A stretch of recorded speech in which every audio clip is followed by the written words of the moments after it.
10, 9, 8, 7, 6, 5, 4, 3, 2, 1.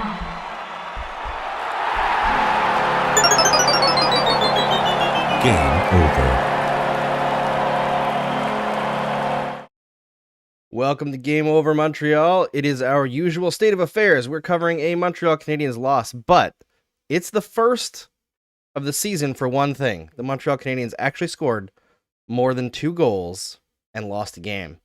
So they were undefeated when they scored more than 2, no longer. And to help me break that down, I've got Gus Katsaros and Justin Bourne joining me. Let's welcome them in. How's it going, boys? Going good. I have a lot of sympathy for you this season. This year, as you know, I started a Toronto Maple Leaf show, my first year doing something team specific, and they started 2-4-1, and I was like, oh man, this could be a lot of unfun. And you launched a show that is team specific, and there seems to be some stress involved. Yes, we lost Gus there for a second, so apologies to everyone for I had to switch to the one guest plate, so the score is wrong for now. It's still set from the Predators game, and I'm not going to fix that live on stream. So we lost Gus. He's going to try to make it back in. He's having some internet issues. But yeah, it's definitely an interesting situation to launch a show where the team is not only bad, but not entertaining either. Yeah. And that's kind of been... They're going to flame out in playoffs for sure, but at least I get to fool fans for a bit. Yes. Yeah, exactly. So it's that kind of game. Unfortunate, but that's how they roll. Oh, Gus is back. We'll switch over to the proper template. There we go. Gus just wanted to be on the other side. That's all. Positional switches. That's our favorite, right? Exactly. So it's like you kind of don't want to get caught up saying the same thing over and over again, right? Like that's what I'm trying to avoid as much as I can with the show, is like trying not to hammer home the same thing too often. But it's just, you end up getting stuck that about halfway through recapping a game, you're like, well, we got to talk about the future, right? And at a certain point, you got to look at the elephant in the room, and that's the fact that the general manager has an expiring contract at the end of the year, really whiffed on trying to capitalize on what happened last year, and you got to wonder, after 9 years, this is the 10th season with Marc Bergevin as general manager, what more can the guy bring to the table, right? And I got some criticism between the last shows here, people saying like, oh, I'm only negative about Bergevin, but like, my point is always that he's mediocre. Not that he's the worst GM in the league, is that the Canadiens haven't been able to get over the hump of mediocre for going on 10 years here.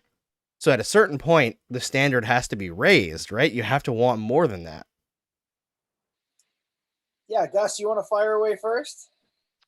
I'll give you the honors. All right, yeah. So we had PJ Stock on our show a week ago, and PJ, I'm sure you guys know, is not always the most positive about Canadiens things. I think he's pretty honest in his assessment at times, sometimes maybe a little raw.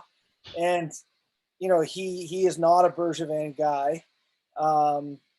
He kind of walked through all the contracts on the team, and, there's small overpays here, small overpays there, and puts you in a tough salary cap situation. The drafting and development hasn't been great.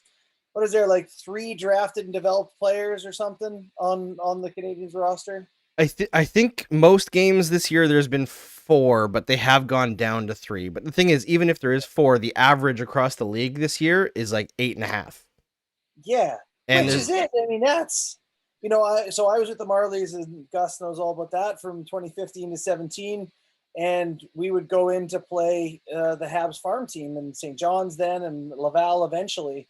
Mm-hmm. And I think of the players that we game planned to play, and like the stars that they had coming, the big names, like Michael McCarron, and I don't know, kind of drawing a blank, man. Like, yeah, it wasn't, so if there's any shortfall, a legitimate shortcoming, I guess I would point the finger there.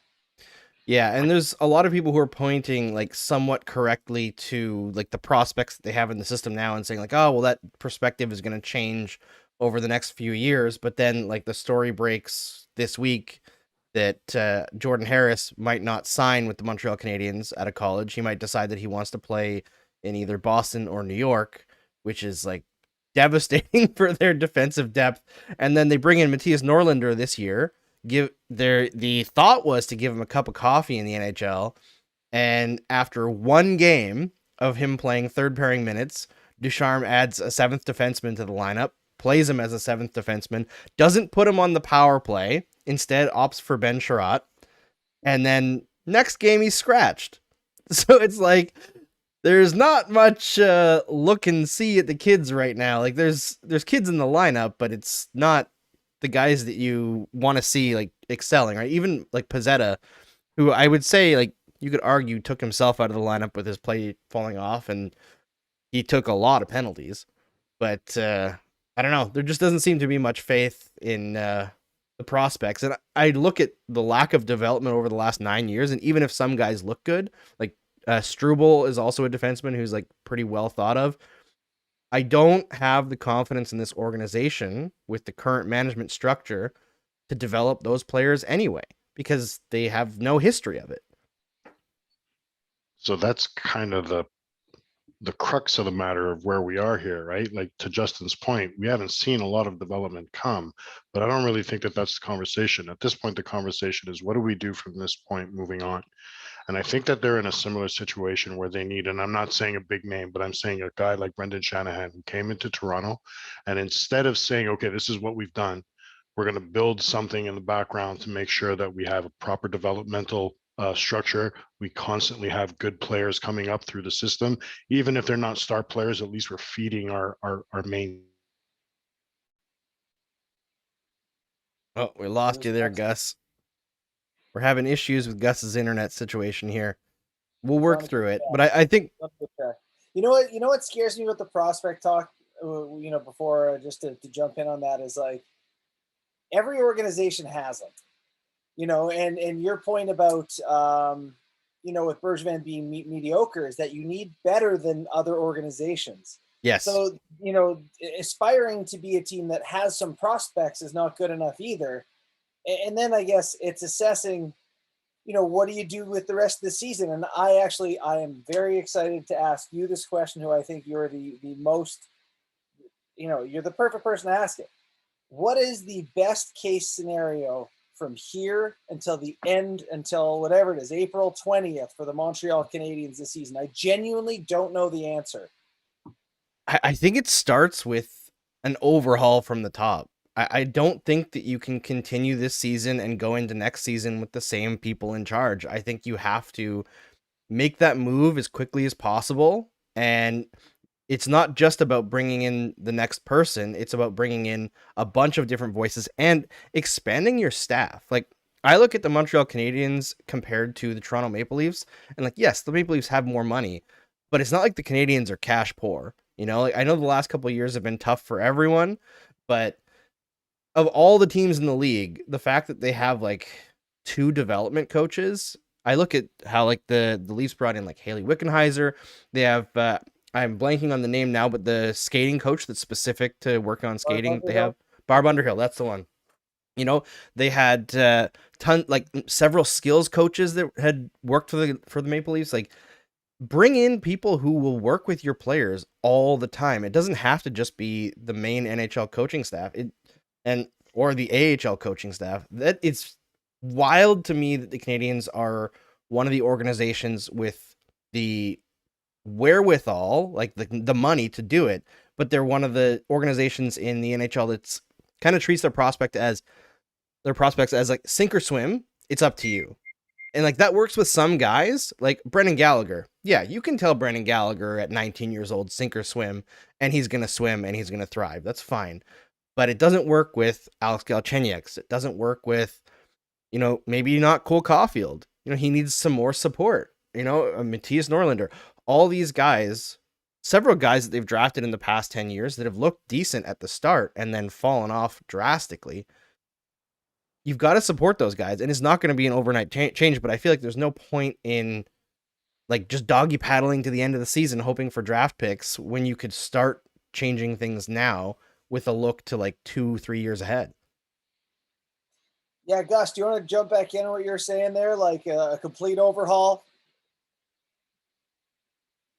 Oh, can't hear you, Gus. Now we just Okay, keep now the we're audio. better. We're almost there. Holy tech! Oh, Like he's- seriously, Montreal doesn't want me to get anything done today. Okay, so I was thinking that what Montreal really does need is a change in philosophy.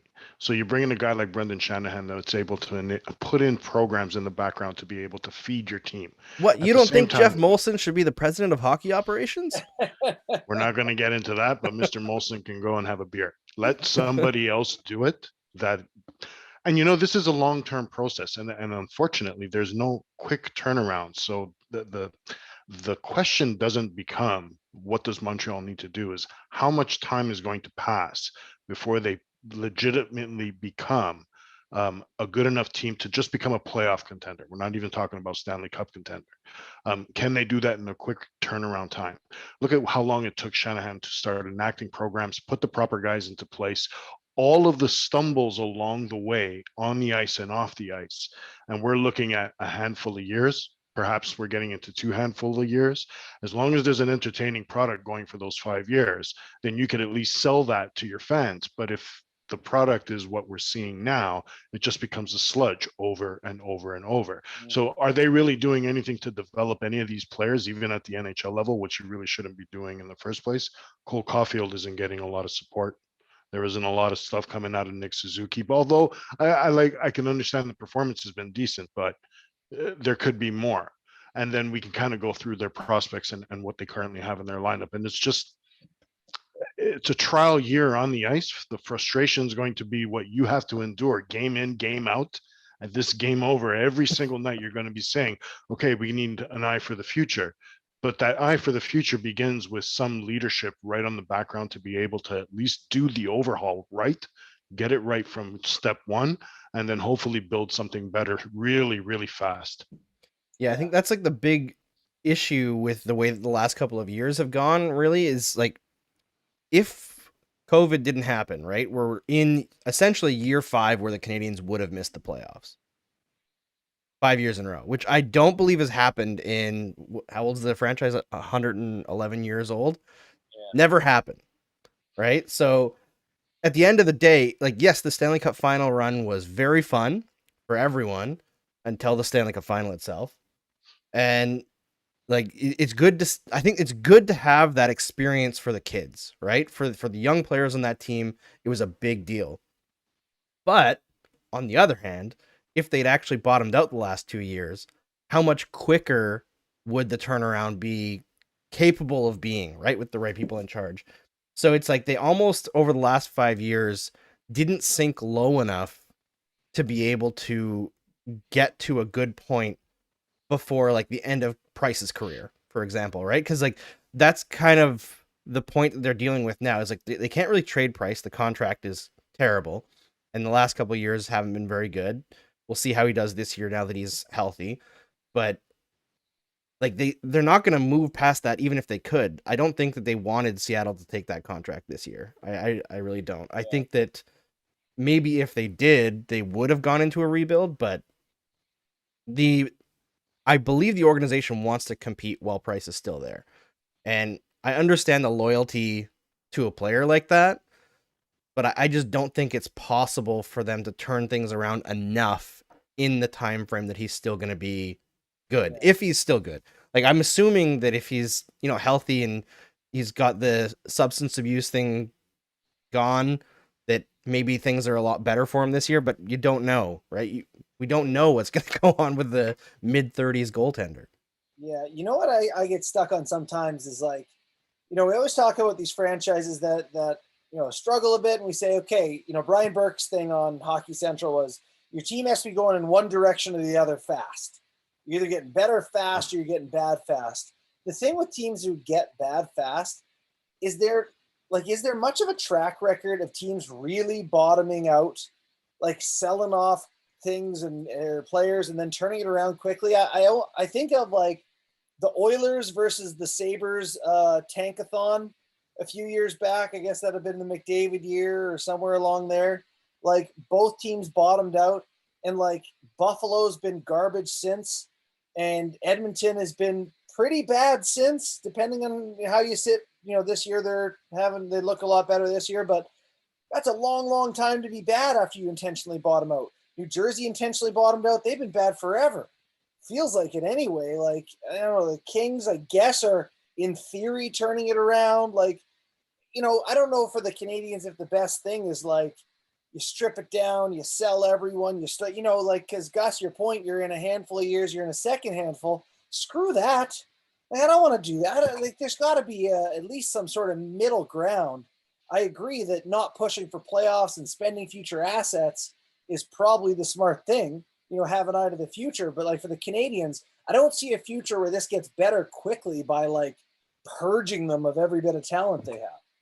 Yeah, I'd say like the only team that really rebounded quickly into like contender status was Toronto, right? They bottomed out for a couple of years and got really lucky with the Austin Matthews pick. Like you have to be in the right years. Fortune along the way. Yeah, and like exactly. I mean, Mitch Marner also big draft pick, and like they hit on their big ones, right? Like you have to be fortunate in that respect, and like part of it is development and scouting and all that for sure. But not for those guys. But yeah, no, not in the top of the first round like that. I mean, there are still busts in the top of the first round sometimes, but you have to get lucky to get those picks in the right years when you have like depth that falls to you.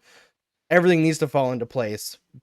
But there are teams who have done it. I guess like you could say like the Rangers are getting close, even though it's not their young guys who are actually pushing that.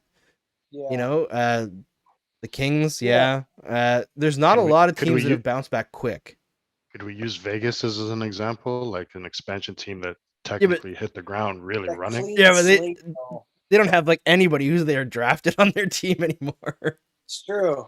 Yeah. Well, there's that early success. There comes a price. Yep. I just look at what Arizona's doing, where you just like go scorched earth and get all these picks and like, look out, we're going to turn around. It's like, I haven't seen the track record of that panning out yet. Maybe it will this time, but I mean, for them, I would say like at least they're doing it at a good time. I think the top of the next two drafts are supposed to be pretty good, right? So they've got 8 top 2 or first and second round picks in this coming draft. 3 in the first round, 5 in the second. Like in theory, that's amazing until you pull a Boston and you blow 3 first rounders and all this. It's like.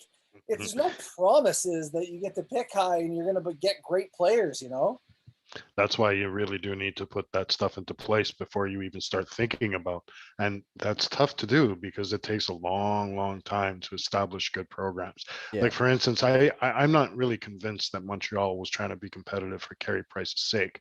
I don't think that they were able to justify having a $10 million contract sitting around while they tried to do something to better for the future. And the optics of that situation has kind of handcuffed them for the last 5 years, maybe. And it's going to handcuff them for the next X number of years as long as Carey Price is there. So if they can somehow move past the fact that he makes a lot of money, but is not the Carey Price that he's going to be as a contender, then they can do this kind of a scorched earth. And perhaps even having a Carey Price there gives enough of a veteran presence to attract some free agents along the way, blah, blah, blah. We can kind of go into a very different direction. But when you're trying to accelerate a plan that doesn't even exist at the moment, you have to think a little bit outside of the box. Yeah, the plan has to start. I guess the other thing is like if they're able to bottom out like this year without necessarily selling off a lot, like there are some players on this roster that are going to be very good in the next 2 to 5 year window, right? Like I think there was a lot of people who were worried about Brendan Gallagher at the start of the season where like he was very clearly injured. His skating stride was very slow, especially like the first couple steps. You could tell he didn't have it. Last few games, he looks like Brendan Gallagher. And tonight, like his line was the only line that was dangerous. They were really, really strong all game long. Turning Jake Evans into what like a first line center, like 4th line center in the playoffs, 1st line center in the regular season, apparently. But I think Gallagher, even though he's bound to get hurt as time goes on, I think that he's just got enough going for him that you can rely on that throughout the next 4 or 5 years. Yep. Suzuki's there, Caulfield's there, so they've got some building blocks. I think the defense is very thin. They really need at least one of their defense prospects that are highly touted to not just hit, but be like Adam Fox good, which is probably extremely unlikely. You know, like they need that Old caliber of 27 player. didn't look great tonight. I gotta be honest. No. At least what I saw. No, nobody did. And that's the thing. Petrie, I mean, I think he's hurt too because he can't shoot. And there's probably some mental stuff going on too. And I'm sure, Justin, you can speak to the fact like when you're on the struggle bus and things are going against you, and even when you do something well, it ends up in the back of your net, that it's got to just drag on you mentally. Oh, it's devastating. Devastating. You know, amidst all of whatever you think the Habs' problems are this year, you know, them getting like sub 900 goaltending from the guys filling in and from behind Jake Allen, and Jake Allen not being, you know, league average. It's deflating when you're already feel like you're playing against tilted ice, and then a week one goes in.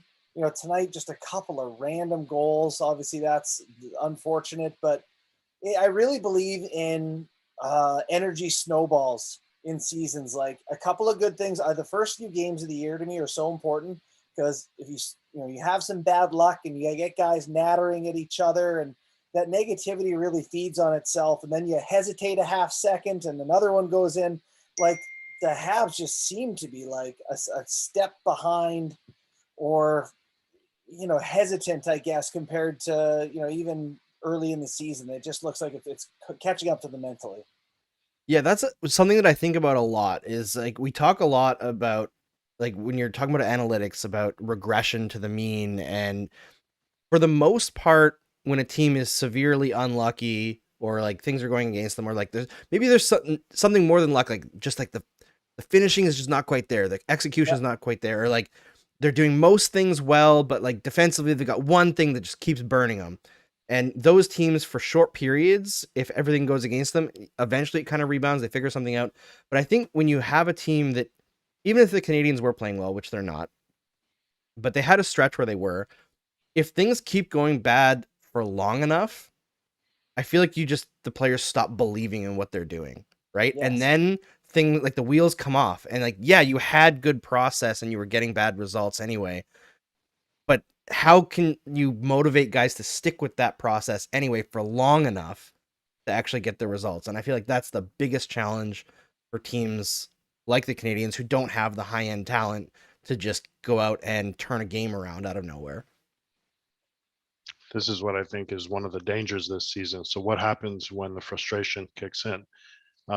I find that it leads to a lot more individualism. There's less cohesion amongst players, so they start to try to do things a little bit more. Josh Anderson always had a little bit of the touch of individualism, but now it's just like overflow. So he's trying to do everything and be everything, and that's admirable as a character trait, but that doesn't necessarily help this team. So once that starts to, like Justin says, like that kind of permeates into other players, and now you have Nick Suzuki doing a lot more individual items. Cole Caulfield saying, you know what, if I never get this puck back, I'm never going to take a shot, so I'm going to try to make a riskier play, do other things. And in the moment, it really doesn't matter. The overall effect is these negative traits, they become negative traits. They become ingrained in the player, and you don't want that kind of stuff moving season to season. So it's very important for somebody that's watching this and saying somebody needs to address whatever it is that's starting to sink into the players. We know that it might be a lost season, but we still need cohesion, systems play, be properly structured, make sure that the coaching staff is held accountable for those items, and make sure that the players adhere to it. And you try to get the best effort out of them, but the situation is what the situation is. Yeah, that is the problem with bad luck. Like when you have some bad luck and you're a mediocre team, or, you know, whatever you think the Habs' true talent level is. I think the true talent level is not what their standings performance is. When you have some bad luck and, you know, guys start to believe the wrong things, or, you know, sometimes I think, you know, the opposite happens in hockey, where a coach has a bad idea and it works. Oh, so they often. stick with it. Yeah. And it's like, you know, so you're getting bad information back and making decisions off bad information. You know, that the reverse happens too, where, you know, this luck has just been terrible on top of everything else. So you start to not believe in some things that will work, and everything that can go wrong kind of has gone wrong for a group that I truly do not think is as bad as it's gone this season. Yeah, I feel like the Habs are currently experiencing one of those things, and not even necessarily a coaching decision that's gone right, but just like a bad read of something that's currently going on. Like I think Ben Chiarot this year best hockey he's ever played. I really like the way that he's leaned into the offense. I think that when he plays more challenging in the offensive zone, he's a better player because when he's not that good defensively. Like, as much as people love the big body in front of the net and he can clear pucks, like when he plays really physical in his own zone, I find he just ignores the puck and gets scored on like crazy. So I like the way that he's playing, but the fact that he's scored 4 goals all at even strength, and the Canadiens were like, whoa, let's put him on the power play. But he doesn't have the puck skills to do that. So you've got him out there with usually Jeff Petrie, who's really struggled this year on the power play, and neither of them are making plays very well, and both of them are making bad reads. And neither of them, well, I guess Petrie can hold the blue line a lot better than Chiarot, but Chiarot has really struggled to hold the blue line. And I'm just like, this point where the season is as close as it gets to a lost cause without it being officially eliminated, right? Why don't you try something new? Why don't you run 4 forwards? Why don't you run 5 forwards? Which I know Sheldon Keefe has done. I know he did it in the American Hockey League, and Kyle Dubas was a little bit impatient with him at times, but he did it this year in Toronto too, didn't he? And they actually scored. Yeah, in OT, I think they at least did a 4. Did they do 5? Yeah, maybe it was just 4 in OT. He's open to it at least. You know, one thing that hockey coaches are so terrified of getting burned on is like, if you try something different from everyone else and it doesn't work, you might not get another job. You can do the same thing as everyone else and fail, and you'll continue to get hired because everyone's like, oh yeah, they kind of get it. They're a part of the circle of people who do the, you know, they're the hive brain that we do. But like, I think that's the concern. Like, if you're Kyle Dubas and you want to do something totally different with your team and then it doesn't work, do you ever get back in? All pro sports are about at the management and coaching level is preserving your job and worrying about the next one. That's it, right? That's the whole thing. There's no job stability, and everyone is so concerned with that.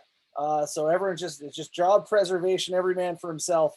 And a lot of that comes with pushing the concept of team while recognizing that helps you as an individual. And I feel like what general managers in Canada specifically should learn is there's no such thing as lack of job security in the general manager position in Canada. Maybe in Toronto, but every other franchise, very, very safe. Jim Benning accomplished essentially nothing, been there forever. Marc Bergevin, 1 Miracle Cup run.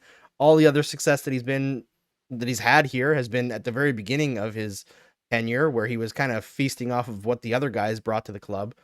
You know, Shovel day off. Edmonton's fragile. Edmonton's a bit fragile. But I mean, look how long Chiarelli got. They allowed him to sign a guy 30 hours before they fired him. That is wild. It's still one of the craziest things that's ever happened that I've witnessed. Like, it's like that, and then the Subban and Hall trades and Stamkos signing within like an hour and a half. Those are like the 2 craziest days that I've seen on Twitter. Yeah. Go ahead, Gus. There's just one thing I wanted to address. We talk about progressive and we talk about trying something different. The Leafs ran the same power play for half a season last year and shit the bed. They did the same thing in the playoffs and shit the bed. So when you're playing percentages, because maybe that's the mindset that you're having, those are the results that you get. This year, they had to make wholesale changes to their whole process in order to become much more successful on the power play. And I'm only pinpointing that just because that's the one thing that we're talking about. So Montreal might be throwing out these same players over and over and over. So put the structure in place. If you're going to do the same thing with these kids, then they at least know what to kind of expect moving forward. You can, and I think for the most part, structurally, especially specifically for special teams, you could put any specific set of players on the ice. As long as there's a plan and a structure to execute that plan, they should be able to get some reasonable success. And for Montreal, they're just going through the motions here. So make sure that they just have the structure there, and hopefully that they can just make it through the rest of this season. This is the tough part of. How often has Montreal scored the first goal this season? I mean, I don't expect you to know a number, but it's been pretty rare. It's been pretty rare. I mean, Like yeah, in playoff, I'd say maybe a third of the time.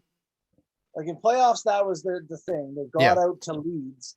And, I feel like they're comparable to the Calgary Flames in that if you give the Canadiens a lead, I like their personnel. I like the way that, some of the guys can, play within a system and structured. And you guys saw it obviously for a Stanley Cup run. They're built that way. The Flames this season, same way. I don't think of them as high flying, offensive, whatever, but you give them a goal, all of a sudden they can, they don't force it. They're not rushed, whatever.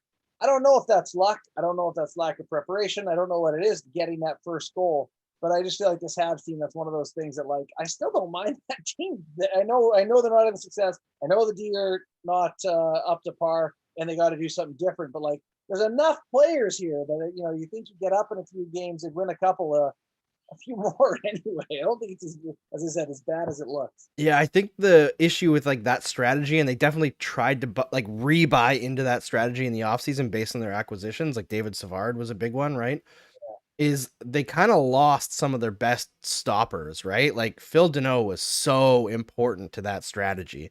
Yeah. Like no matter how chaotic a game was getting, whether it was Julien or Ducharme or Richardson in the playoffs, you could throw out the Deneau line and it's like everything calms down. Like the best player on the other team didn't recognize that. Yeah. Yeah, like I mean, just looking statistically, I mean, you guys know over and over, like that line was like the best line or one of the best few lines in hockey for years. Yep, for 3 years they were like presumably first or second. Right? Like presumably they have a stats department. They had to know. I mean, I think that they were right to let Tatar walk. It was like it was the right time. But I mean, if they would have managed to keep Deneau, I feel like this season would be a lot different. And it's speculative, obviously. We don't know. Yep. I actually wanted to ask a more random question of you, Justin, just to lean on your pro hockey experience a little bit. I was thinking about this coming into the game, that the Canadiens got spanked by the Penguins. They had a big comeback game, won big, almost lost it against Nashville in the third period, allowing 3 straight Duchesne goals. But I wonder, having the 3 days off between the win and then today, when you're a guy in that room, would you rather be playing like every other night and can just keep on going, kind of keep the rhythm, or are the breaks nicer because you get to rest your body a little bit? Yeah, I think this is probably a very personality specific question. So if it's me and I'm on a team that's 5-12 or whatever the record is at that time, you get a win like that, it is so miserable going to the rink after a loss. I would be so grateful to be the Canadiens to have a few days to enjoy the win, like to go to the rink and get to laugh. Like I had a bit of a reputation as a guy who didn't take things seriously enough. I used to get called into the coach's office with that sort of, commentary from coaches about this, what am I laughing for? We lost last night, or, it was like a real thing with me in that, I don't know, I guess I wasn't serious enough. But like, so for these guys to get a win and have a few days, I think I would enjoy that. And that would be my personal preference. But if you're dead serious about turning the season around, yeah, you'd want to stay at it, get back, stay in the rhythm, win a couple of hockey games while the mojo's going. But yeah, I guess I'm speaking for myself when I'd say I'll take the break. Yeah, as a non-hockey guy with a bad back, I'd take the break too. Yeah, I was gonna. You know what? I feel that on a very personal level as well. Yeah, I always wonder about because like you said, it's very personality specific. I wonder about how guys like handle the rigors of a season and what they'd rather it be like. And I'm sure when you're losing every game, you don't want to go back to the rink every day. But I actually did a little thing for Hockey Central on the concept of having a break. Well, similar to what we're discussing here, and it was mostly around like Pettersson and the start of his season, and like, when it's going bad like that, you feel like as a player, you're like, I just don't want to be at the rink. I just need time away. I need to like collect my thoughts and not do hockey. But the reality is, it's so much better for you to immerse yourself in it and go to work and get in the gym and watch the video, because it builds confidence that you're prepared and you feel like, I think a mental sharpness. And as much as you feel like you want to get away, sometimes the best thing you can do is just lean into it and do the work. Yeah, that makes sense. I mean, I feel like there's also team activities help too, right? Like having a little bit of fun. There was it obviously didn't help for this game, but there was like the Canadians posted they had a shootout practice and they were all like Yeah. lined up along the sides and guys were having fun. And I feel like it's kind of nice to see that for fans as well, that they're not dwelling too much every second of every day Right. because that's just a depressing existence. And this beginning of this season is, I think, worse than anybody thought was going to happen. Like, I mean, I guess the Vancouver Canucks can identify with this as well, but it's hard to find the positives. I think that Cole I love Caulfield getting his Pizzetta, by first the way. one. He's positive. Pizzetta, yeah. I love We were him. joking earlier in the season because he's taken so many penalties, and some of them are just like, get out of here, Rook. Like getting involved Yeah. in a scrum and they take him every time.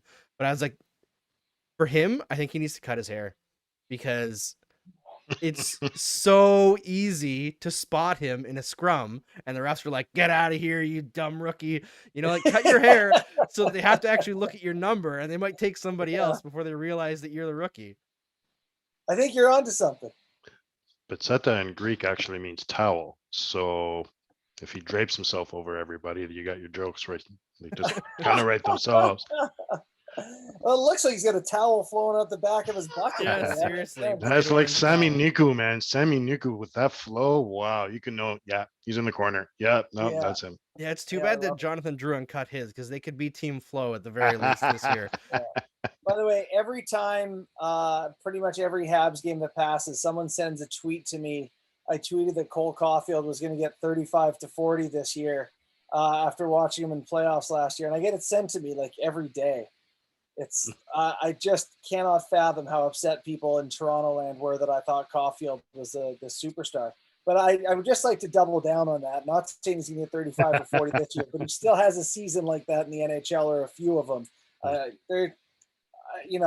Everyone turns way too quick on this stuff. It's been 20 games of the year. He's still such a talent. Yeah, he absolutely is. And I actually, the Caulfield discourse is so weird on Twitter. I don't know where it's coming from, but I mean, Leafs Twitter is for some reason oddly sensitive that people seem to be high on Caulfield. They're just For like, sure. oh, They like definitely really, really up in arms about it. And then there was the whole like bullying thing in the American Hockey League where one of the teams tweeted like, "Where are you, Caulfield?" And his dad Yeah. got upset and was like, "What is going on here?" And then you have like people going crazy on him, talking about how he's like a bust online. I'm like, guys, he's barely played a cup of coffee in the NHL still. Like, I gotta he's got say, the I did skills. not see Cole Caulfield's dad is mad at the Utica Comets social media team as a headline early Right? in the season. If you have that on your bingo card, like automatic Yeah. win right there. It's You know, the very what- odd. I do think, I mean, maybe Gus, you can weigh in on this. I wonder if the Canadians need to move away from Suzuki Caulfield. And I know that he scored with Suzuki tonight, although oddly enough, it was with a rare shift where Jonathan Drouin was on that line instead of Tyler Toffoli. But they really like that line that did well in the playoffs. It was Toffoli, Caulfield, Suzuki. But they don't seem to have a lot of chemistry at 5-on-5. I think that they had, like, Suzuki and Caulfield work great together 4-on-4 or 3-on-3 in overtime.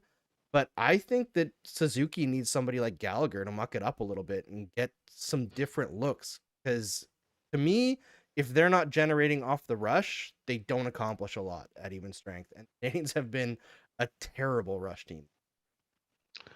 Well, this kind of goes right back to the playoffs and what actually made both those players a little bit more successful. Caulfield goes into a situation where Montreal is turtling. They play this nice little shell game, and then in the transition, you have this kid that just creates chaos on the other side. And that's what Montreal did to Toronto after game 3. They did it to Winnipeg. They did it to blah, blah, blah, all the way down the line. So I think a lot of the success that they had, both individually and as a pairing, came from that rush chance that you discuss.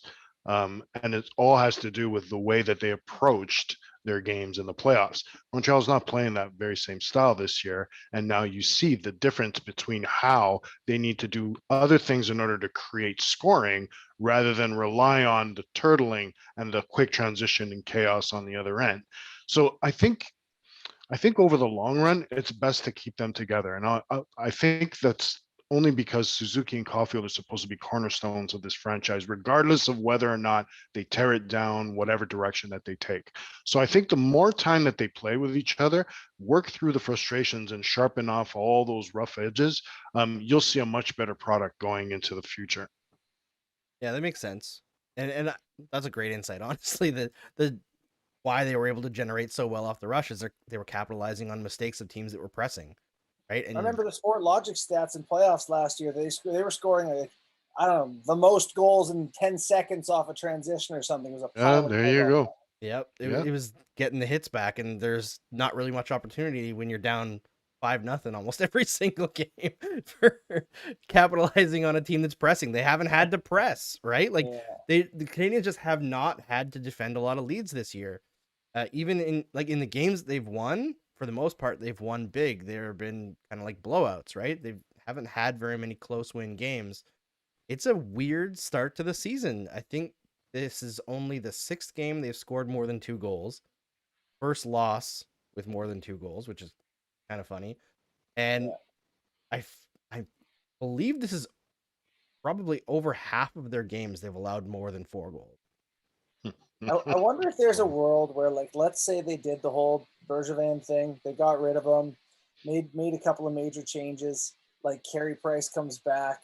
They get a little confident, score first in a few games and all of a sudden start feeling themselves a little bit. Oh, If they man. could not make playoffs, but like do just enough to talk you into them again.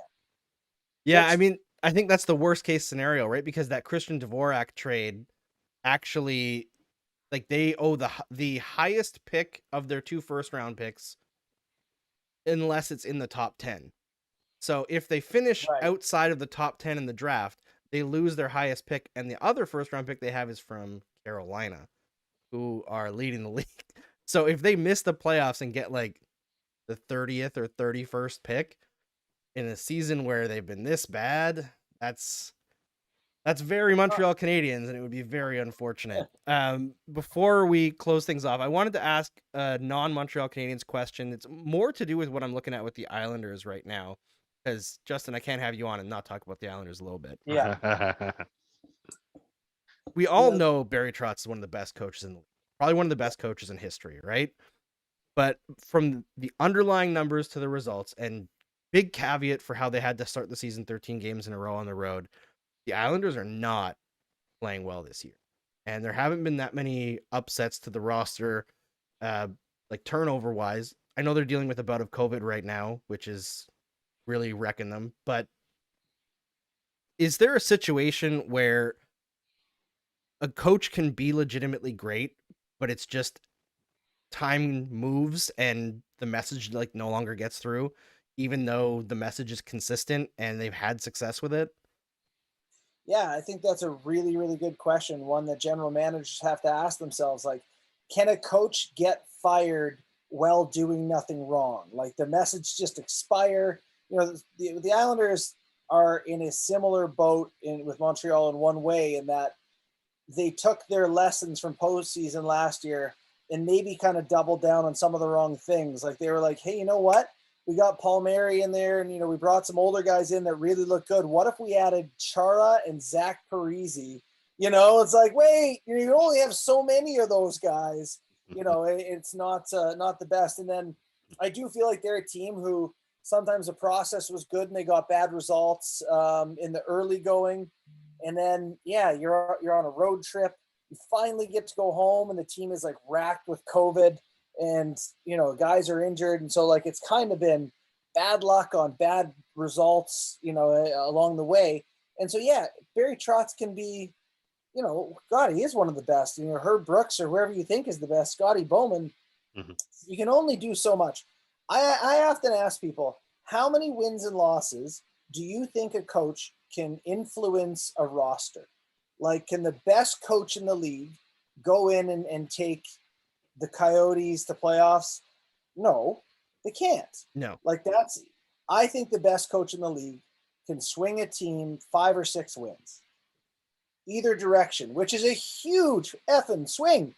Yeah. Like if you 5-6 wins this way versus 5-6 this way for a bad coach, talking about a dozen wins over the course of a season, like what value is that in one person? So but again, we're only talking about 5 or 6 wins. So Barry Trotz is taking a team right now that I don't think they have a fair chance to win hockey games. And, you probably don't want to fire a guy like that. And I know that that's not what you're saying about Trotz, but I think it does happen to coaches where they do nothing wrong and they just have been dealt a roster and a situation too bad. I mean, I think we saw that with Claude Julien just last year, where Carey Price wasn't stopping pucks. That was the biggest thing that was wrong last year, aside from the special teams, which have been awful and continue to be awful. The Canadiens are on a run right now. I think they've allowed 4 power play goals in their last 5 penalties. That's impressively bad. It's the legit flip from NHL average. Average is about 80% PK. They're like 80% for the other team. 80%, yeah. That's not great. So it happens. What a great season. Pretty rough. But I want to thank you guys for joining me tonight. Really enjoyed chatting with you. Before I let you go, first Justin and then Gus, tell us what you got going on. Where can people find you? I know this is not the place to plug Real Kipper and Bourne 3 to 5, which is the Leaf show, but my writing's up on sportsnet.ca. I got a Flames article there, so you can check that out at JT Bourne on Twitter. Perfect.